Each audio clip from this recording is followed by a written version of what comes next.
ममता बनर्जी के पश्चिम बंगाल पर सवाल है, क्योंकि पश्चिम बंगाल की राजधानी कोलकाता एक बार फिर से लाल है। नमस्ते, मैं राशिद। पश्चिम बंगाल की राजधानी कोलकाता का मोमिनपुरा इलाका, इकबालपुर और कोलकाता का जो सब वाला एरिया है, यहां पर फिर से भड़के हैं दंगे। शरद पूर्णिमा का दिन हिंदू अपना जुलूस निकाल रहे थे और दूसरे समुदाय के लोगों ने अटैक कर दिया। आरोप तो यहां तक भी लग रहे हैं, क्योंकि भारतीय जनता पार्टी के नेता किशोर मालवीय और भारतीय जनता पार्टी के पश्चिम बंगाल के जो अध्यक्ष हैं सुकांता मजूमदार, डॉक्टर सुकांता, इन दोनों ने ही कई वीडियोस ट्वीट किए हैं और यह दावा किया है कि हिंदुओं के खिलाफ जुल्म हो रहा है और ज्यादती हो रही है। कई तस्वीरें जो इकबालपुर और मोमिनपुरा की आई हैं वो ये बताती हैं कि पश्चिम बंगाल की राजधानी कोलकाता में हालात बहुत अच्छे हैं नहीं। पिछले कई सालों में जो हिंदू प्रोसेशन यानी अलग अलग वक्त पर हिंदुओं के जुलूस पर अटैक हुआ, हिंदू मुस्लिम दंगे हुए, इस वजह से ममता बनर्जी पर सवाल उठने लगे हैं। सुकांता मजूमदार तो यहां तक भी कह रहे हैं कि अपनी आंखों पर पट्टी बांध ली है ममता बनर्जी ने, जो ठीक नहीं है।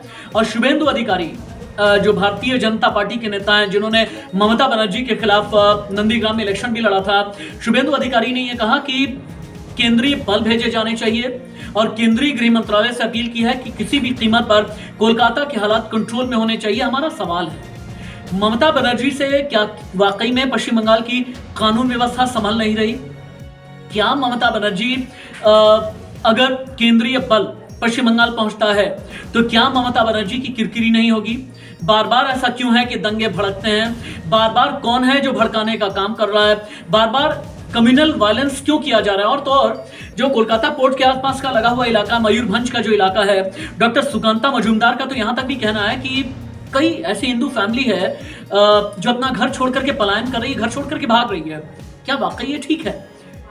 कहते हैं कि एक निजाम का इकबाल तभी बुलंद होता है अगर आपके प्रदेश की जनता अपने आप को सुरक्षित, अपने आप को महसूस करे।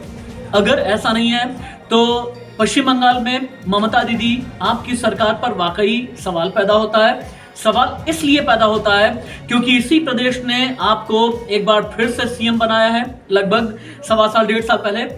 और अगर मेजॉरिटी मिलती है, इसका मतलब यह नहीं होता कि आप किसी को भी निरंकुश छोड़ दें। नंदीग्राम में बवाल हुआ था तब आपने ये कहा था सियासी है, जब बाकी और मेदिनीपुर की तरफ बवाल हुआ था आपने कहा था सियासी है, पश्चिम बंगाल के अलग अलग हिस्सों में जब बवाल हुआ था तब आपने कहा था सियासी है।